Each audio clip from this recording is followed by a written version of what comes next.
Saya boleh terima abang je. Anak abang tu saya tak boleh terima. Abang nak kata apa? Abang katalah. Saya bukannya apa bang? Anak abang dah macam orang tergencar dah saya tengok. Saya tak boleh terima lah bang. Anak saya bukan terencak. Dia okey je.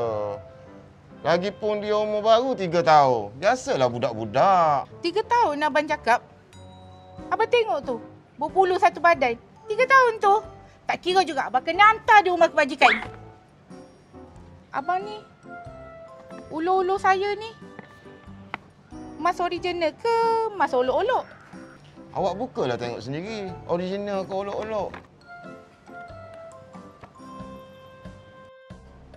Wah, original lah bang. Abang beli kat mana? Oh, ni saya beli kat kedai emas Muslim Go kat Kota Tinggi tu. Oh. Mesti mahal kan? Tak adalah. Kedai emas Muslim Go ni antara kedai emas termurah di dunia tahu. Oh. Saya tak kira. Murah ke mahal ke, abang tetap kena hantar anak abang dekat kebajikan masyarakat. Saya bukannya apa bang. Tapi itulah. Abang tetap je kena hantar dia. Saya tak kira.